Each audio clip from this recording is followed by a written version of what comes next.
L'after est de retour. L'after ce soir avec Jonathan Macardy, avec Alpha Baldé et avec vous au 32-16 et sur le hashtag RMC Live. Avant les avis tranchés de l'after, je vous rappelle les quelques infos mercato du soir et l'une vient d'être confirmée par nos confrères de Nice Matin. On vous l'a donné tout à l'heure sur RMC. Christophe Jallet a signé à Nice. C'est fait pour le latéral lyonnais. Mathieu Debuchy n'entre plus dans les plans d'Arsenal et d'Arsène Wenger, mais il n'a pas réussi à convaincre les décideurs niçois. Donc voilà, Christophe Jallet est la 4e recrue de l'OGC Nice après Les Melou, Makengo et Tamez. L'arrivée officialisée du côté de l'OL, c'est celle de Marcelo, le défenseur brésilien du Beşiktaş. Et puis on a appris d'ailleurs du côté de Lyon que le latéral polonais Marcel Ribus allait partir du côté du Lokomotiv Moscou. Prenel Kimpembe, info RMC Sport, intéresse beaucoup de clubs en Angleterre, en Italie, mais a priori il va rester au Paris Saint-Germain. Enoch Koueteng, info RMC Sport également, devrait rester lui à Nantes alors qu'il aurait pu aller en Allemagne comme son pote Amin Harit qui est parti à Schalke. Lui il était courtisé notamment par Hambourg, mais a priori il a envie de continuer à progresser sous les ordres de Ranieri. Puis 2 officialisations. Jovanovic, le défenseur central, transféré définitivement, il est serbe et il appartenait au Zénith, transféré à Bordeaux. Il a signé un contrat de 4 ans et Saliusis lui s'est engagé pour 3 ans avec Angers. Il a été, on rappelle, à Valenciennes en Ligue 2. Et l'info RMC Sport qu'on vous donnait tout à l'heure, c'est que Kolo Touré va sans doute faire une nouvelle saison, peut-être une dernière saison au Celtic avant d'avoir un projet de reconversion avec le club des Celtics qui a été invaincu. C'est ça l'histoire du Celtic la saison dernière, qui a gagné, qui n'a perdu aucun match de la saison. Voilà pour les infos mercato. Et tout de suite, l'avis tranché de Jonathan Macardy.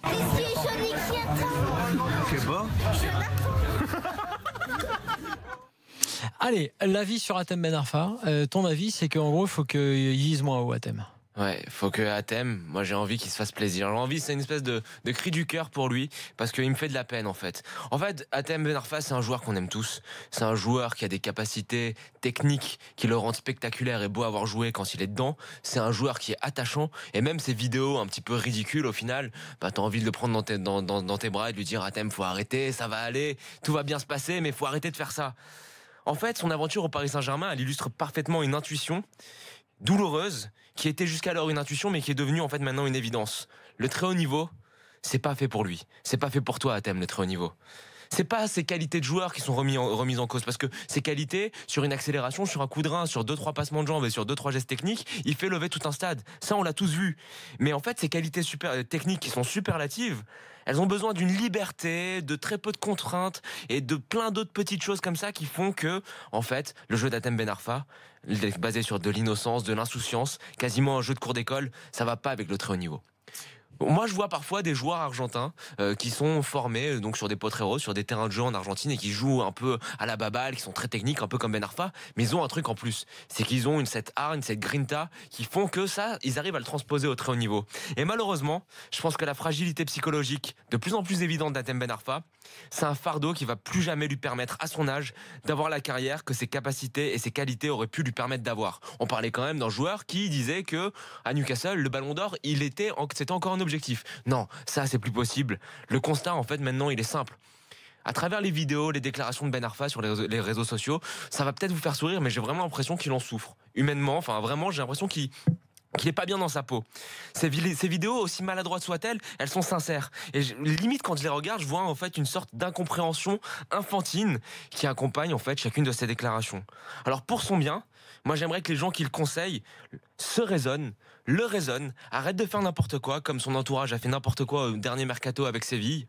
Et voilà, j'aimerais qu'en fait on se rende compte qu'Hatem Ben Arfa c'est un écorché vif qui ne supporte pas ce qu'il peut lui-même assimiler en fait comme à de l'injustice et qui se braque en fait face à cette espèce de froideur et de raison cynique qui accompagne le football moderne de très haut niveau aujourd'hui. Et je pense pour ces raisons, peu importe la taille du chèque qu'il prend à la fin du mois au Paris Saint-Germain, c'est pas fait pour lui de rester dans un contexte comme ça. Il va continuer, s'il essaye et il s'entête, il va finir par se rendre malheureux parce que je pense sincèrement que l'échelle est trop haute pour lui.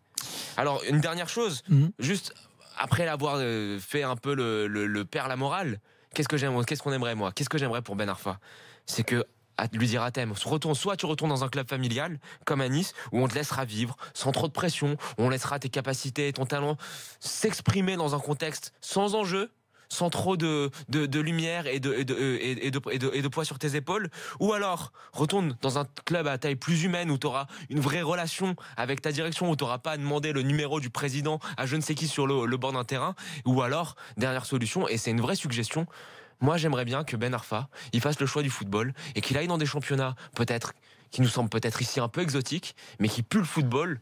Et il continuera à avoir un niveau de compétition suffisamment important pour un joueur de cette qualité. Je pense au Mexique, au Brésil, ce genre de championnat, comme André-Pierre Gignac a pu faire le choix. Mais s'il te plaît, écoute-nous à thème et arrête tout au Paris Saint-Germain. Alpha, à ton avis? Très beau poème. Non, mais à thème, qu'est-ce qu'on peut dire? Tu l'as dit, ses qualités techniques, personne ne remet cela en cause. Mais tu as dit quelque chose qui est très important tout à l'heure, c'est-à-dire ces joueurs qui viennent d'Afrique ou d'Amérique du Sud où le contexte social est très différent, sont armés de cette envie de réussir qui est énormissime. Parce que pourquoi ils sont pas mis sous les feux des projecteurs dès l'âge de 16, 17, 18 ans. Voilà. Donc c'est-à-dire que ça, eux, ils vont le chercher tous les matins, en n'ayant peut-être pas le pain qu'il faut, en n'ayant peut-être pas l'argent de poche qu'il faut, en n'ayant pas peut-être l'avenir qui est assuré. Mais Athènes, c'est un gamin que toute la France a survendu. Moi, je pense qu'il est aujourd'hui victime de cette surmédiatisation et qu'il n'arrive pas à redescendre justement sur terre. Voilà, c'est ça le problème. Ce garçon-là a été mis très haut dans le football français, survendu, boursouflé.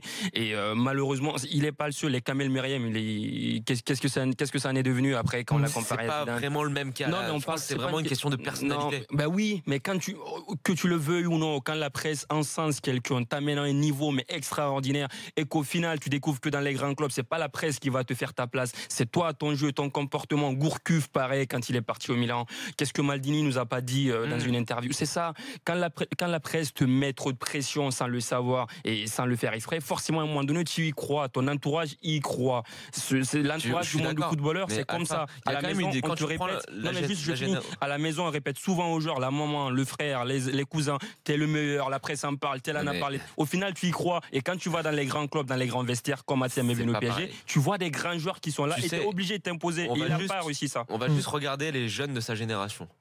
Il y avait quand même du Kevin Constant par exemple, qui n'a pas réussi aussi. Tu vois aussi Nasri qui était surmédiatisé, qui a eu la carrière qu'il a eue, mais qui a quand même eu une belle carrière. Je pense quand même il y a quand même des échelons et des paliers de décompression entre la réussite et l'échec total. Oui, mais tu vois, ce mec était mis au-dessus de celui-là, je pense. Oui, il n'y a pas.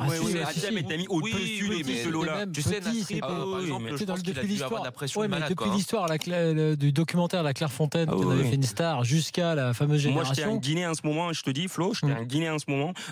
Toute ma génération connaît Athènes Ben Arfa. Il est à Clairefontaine en ce moment. C'est ce que je dis. Nous, on n'a pas connu beaucoup en Guinée ou en Afrique, et beaucoup de joueurs n'ont pas été connus à partir de Clairefontaine. Je suis d'accord avec ce que vous dites, que les médias ont leur rôle, mais je pense quand même que ça vient de sa personnalité aussi. Moi, Athènes, je lui ai dit, dans un avis tranché récemment, j'avais dit, plus simplement, faut partir. J'avais dit, il faut partir du PSG. C'est-à-dire que de toute façon, il n'y a plus rien à faire au Paris Saint-Germain. C'est une évidence. Et je savais même pas que Emery allait ne pas le prendre dans le groupe, ne pas l'emmener aux États-Unis. Je savais même pas exactement où ça en était. Mais c'était une évidence par rapport à ce qui s'est passé.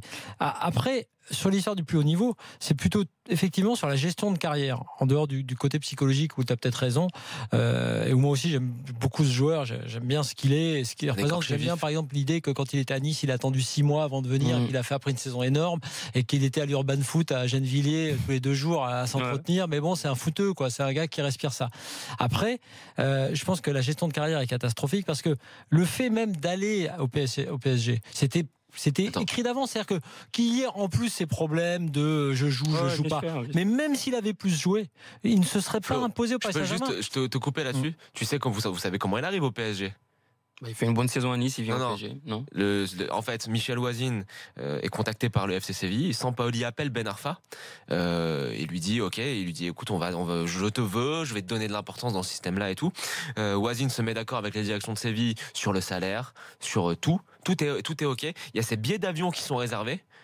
Et le lendemain, Oisine négocie dans le dos de Séville avec Paris. Et le jour où les mecs de Séville attendent à l'aéroport Athènes Ben Arfa, il n'y a personne qui descend de l'avion et voit sur leur téléphone que Ben Arfa a signé à Paris. Et moi, tu vois, par exemple, sur ces choix de club, effectivement, Séville, on en a parlé, c'était typiquement le genre de club. Et d'ailleurs, Nasri, lui, a fait le bon choix quand il y allait au moment où il était en persona non grata.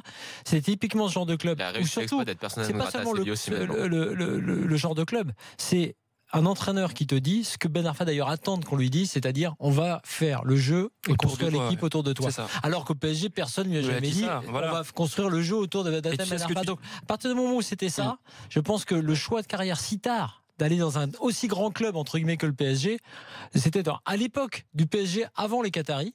J'aurais dit que Ben Arfa aurait pu revenir être le on va dire le leader et devenir le très bon joueur. Et d'ailleurs, non, il en a pas les épaules. Il en a pas les épaules. Oui, avant le Qatar. Il en a pas les épaules. Mais si, parce que le PSG c'était pas le PSG de maintenant. Exactement. Et le PSG, il y a toujours. Non, il y a de la pression, mais c'est comme si inhérente au club. C'est comme s'il va à Marseille aujourd'hui, tu vois. Si Marseille finit. Comment ça s'est passé à Marseille alors qu'il était tout jeune, qu'il débarquait? Comment ça s'est fini?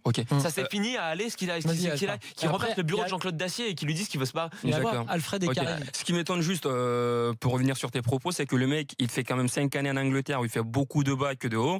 Il revient à Nice, il fait une top saison. Il dit, je suis conscient de mes choix de carrière. Toute la faute, c'est moi parce que j'ai pris les mauvaises décisions. Et le gars se permet quand même d'aller à Paris où il sait qu'il sera dans un vestiaire avec beaucoup de grands joueurs et où il n'y a pas eu un discours où on dit on construit autour de toi. C'est ça que j'ai pas compris au fait. Karim est avec nous. Salut Karim.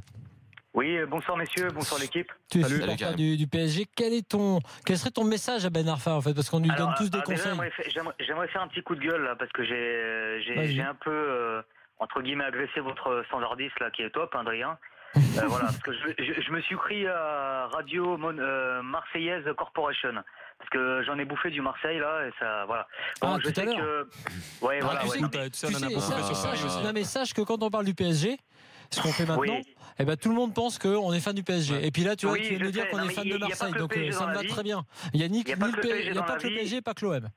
Voilà, il n'y a pas que l'OM, il n'y a pas que le PSG. On a fait 3 quarts d'heure sur Lyon il y a 2 jours. On a fait tous les clubs, Karim. Mais ouais non mais il n'y a pas de souci. Bon en fait moi je vais parler par rapport à voilà donc vous parlez d'un projet, vous parlez d'un écorché vif. Donc je crois que c'est Baldé qui a parlé de ça. C'est assez juste. Non c'est Florent, c'est Jonathan qui a parlé d'écorché vif. Jonathan, autant pour moi. Donc oui effectivement c'est un écorché vif. Il a pris le risque. Excusez-moi, il a eu entre guillemets les cojones de venir à Paris, ok. Le seul problème qu'il y a eu, il y a eu un problème par rapport à quoi? Par rapport à l'émir, tout simplement. Ça part de là. Le mec qui lui demande son téléphone. Ça c'est en avril. Ça c'est en avril. Ouais, ça... Tu sais la saison là comment ça c'est en avril la petite épisode. Bien sûr que c'est en avril, mais c'est ce qui comment dire, c'est ce qui découle de tout. Non. Moi j'ai juste une question à te poser. Karim. Pourquoi il vient au PSG? Il arrive à l'entraînement affûté comme jamais, d'accord. Il arrive à l'entraînement affûté comme jamais. Il a la niaque. Je suis désolé, à un moment donné, il y a eu un problème d'ego au niveau des supérieurs, tout simplement. Nasser, ça lui a pas plu, parce qu'en 2 mots, il a coupé. C'est comme vous, hein. Demain, vous avez un problème, au lieu d'aller voir peut-être votre supérieur, vous allez voir le big boss. Eh ben, qu'est-ce qu'il y a? Votre supérieur, il va cet épisode, t'as raison, il est décisif, mais cet épisode, il vient après déjà tout le problème sportif. C'est-à-dire que Emery ne veut déjà plus de lui à ce moment-là. Moi, je te pose juste une question, Karim. C'est ce que je disais tout à l'heure. C'est pourquoi, après une très belle saison comme ça, réussie du côté de Nice, où tu te relances en Ligue 1, tu vas dans un vestiaire comme le PSG et tu vas dans un projet où tu n'es pas au centre, au fait. C'est pourquoi il fait ce choix, au fait. Tout simplement. Pour prouver tout son talent, tout simplement. Ouais, mais le talent, on sait qu'il en a. Il a démontré du côté de Nice. Vas-y, Karim. Oui, mais alors, je vais t'expliquer un truc. J'habite à Nice maintenant, tu vois, donc je suis un expatrié. Je suis déjà allé les voir. Il n'y a pas de souci. C'est une super belle équipe. Dédicace à mes collègues niçois. Je fais même partie d'un groupe de supporters expatriés à Nice. Karim, c'est mon pseudo. Je peux pas le dire parce que bon, je vis vis-à-vis de certains ultra niçois. J'ai pas envie de me griller. Nice, c'est un contexte particulier. C'est un contexte très particulier. D'ailleurs, la preuve en est, Karim Ben Arfa cite son entraîneur comme Puel, qui est l'entraîneur idéal pour lui. Pourquoi? Parce que Puel a tout misé pour lui. C'est voilà. Et ça, c'est franco-français. C'est-à-dire que quand tu as du talent, soit tu t'appelles Mbappé, t'es le nouveau génie, on te connaît pas encore, mais quand tu as une tête brûlée un peu, on peut pas tout miser sur toi. Il aurait été en Espagne, et ça, je suis d'accord avec vous. Avec le talent qu'il a, on aurait pu construire une équipe autour. À Paris, c'est particulier, mais il a eu au moins le cran de dire voilà, moi j'ai un talent particulier, j'ai envie de défier ce challenge, d'avoir un défi, et c'est au PSG. Et c'est quoi ce qu'il y a de plus beau? Moi demain, si Cristiano Ronaldo quitte le Real Madrid et dit j'ai les couilles, excuse-moi, les cojones d'aller au PSG, j'ai tout gagné parce que je veux un nouveau challenge, mais ça c'est le plus beau des joueurs pour moi. C'est le plus beau des joueurs parce que le mec il est pas entouré non seulement d'une équipe qui va jouer pour lui, mais il est entouré de pseudo-stars ou de stars. Et il va essayer de tout faire. C'est la difficulté. Et moi, je peux pas lui en vouloir à Ben Arfa. Après, moi, je lui conseille de s'accrocher. Pourquoi ? Parce que de un, pour moi, Nasser Al Khalifi, avec tout le respect que je dois, il lui a manqué de respect. Il attendait des réponses, il les a pas eues. Donc il a un peu abusé. Il a pas utilisé les bons protocoles. Non, mais attends, Karim, je suis obligé de te couper. C'est surréaliste ce que tu dis. J'adore Hatem Ben Arfa. Je pense vraiment que c'est un écorché. Je pense vraiment qu'il souffre. Et c'est vraiment quelqu'un qui a toute ma sympathie. Mais en revanche, je trouve que tu minimises le comportement de Ben Arfa depuis son aventure parisienne. Ces vidéos surréalistes. Aussi sympathique, aussi amusante, aussi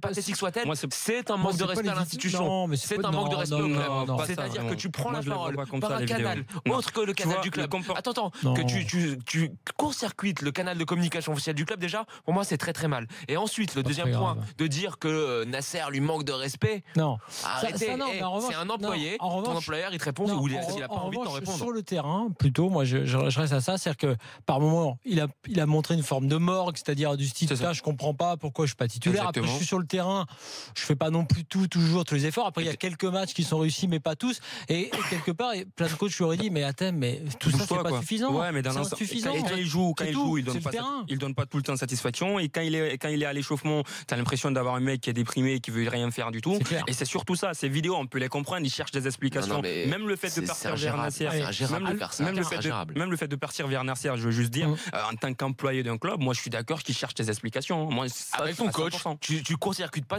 les échelons hiérarchiques. À l'armée, quand tu vas voir ton N+1, tu vas pas voir le N+1 au football. Malheureusement, ouais. Alfred, salut Alfred, t'es avec nous aussi, il t'appelle au 32-16. Quel est ton avis sur Ben Arfa ? Oui, mon avis, c'est que tout le temps, vous tapez sur Ben Arfa et je comprends pas votre attitude. Voici quelqu'un qui est revenu en France, qui a souffert pendant 6 mois. Il a attendu pour démontrer toutes ses qualités de footballeur qu'on a vu tout petit à Clairefontaine. Il a accepté de souffrir 6 mois. Il est revenu. Il était parmi les 3 meilleurs du championnat français. Le PSG lui court après. On le recrute. Il fait une pré-saison magnifique au Canada, aux États-Unis. On a vu ici. Magnifique. Monsieur, vous avez dit le contraire. Vous voulez montrer les pré-saisons. Il a été très bon quand même, ouais. Magnifique. Après, il a été très bon. Pas déconner. Vas-y. Il est parmi les 3 meilleurs joueurs du PSG. Maintenant, il arrive. Voici un entraîneur espagnol, Emery, qui trouve qu'un bonhomme a fait une pré-saison magnifique. Il a tourné avec vous. Il arrive en championnat, patatras. Non, le joueur français ne joue pas au football. Il ne veut pas courir, il ne veut pas faire ça. Mais attendez. Il est jamais de Ben Arfa ou quoi? Alfred, tu sais le problème c'est quoi? Moi je pense qu'Hatem, là où je reviens encore pour dire qu'il s'est trompé, c'est que Unai Emery n'en voulait pas et que les Qataris voulaient faire d'Hatem Ben Arfa ce Frenchie qu'ils voulaient dans leur équipe, c'est-à-dire qu'il sort d'une bonne saison. Le Maghrébin, ça je sais pas.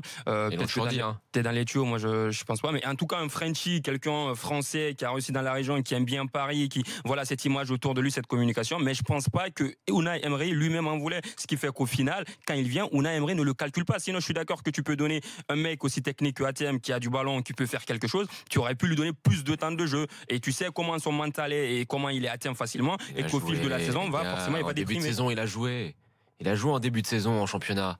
Il a peu joué, mais en début de saison, il a eu sa chance. Il a eu des entrées, il a eu du temps de jeu en début de saison. La vérité, c'est que quand tu vois, ne serait-ce que par exemple Guedes ou Lo Celso parfois sur quelques matchs, sur quelques minutes, ils ont réussi à montrer beaucoup. Ouais, mais c'est pas pareil. Tu sais pourquoi? Parce que eux, ils viennent, ils savent qu'ils vont pas être titulaires. C'est dans le projet futur. Oui, mais quand tu, mais ça, je suis d'accord. Sur le rendu sur le terrain, mentalement, même quand tu vois que tu ne l'es pas. Soit tu continues dans ta position en disant je ne comprends pas et là t'es mort, soit tu dis je vais montrer, mais vraiment montrer. Et d'ailleurs il a eu à un moment donné cette attitude là, il a décidé, il a changé un peu en cours de saison, il a décidé de faire mais d'ailleurs dans l'attitude je trouve pas que globalement il ait été catastrophique. Non mais là il aurait bien pu faire pire. Demander à rentrer en contact directement avec l'émir plutôt que de passer par ton coach et pas ton président, c'est quand même. C'est une bêtise, c'est sûr. Mais je l'adore en plus, mais. On a compris. T'es obligé de dire quoi. Allez, on l'aime bien. Oui, mais tout bien sûr. D'ailleurs, la vérité, c'est que c'est pour ça. On aimerait le voir plutôt jouer. Épanoui. Dans un club avec le où sourire. il puisse jouer. Alors, merci Alfred qui était avec nous 32-16. Dans quelques instants, on va parler des jeunes joueurs que des clubs pro s'arrachent dès leur plus jeune âge. Avant, c'était plutôt des clubs étrangers comme Manchester United. Maintenant, c'est Lille, Monaco. Et ça déclenche des réactions un peu négatives dans le foot français. On va en parler avec l'agent Bruno Satin dans quelques instants. L'after revient tout de suite.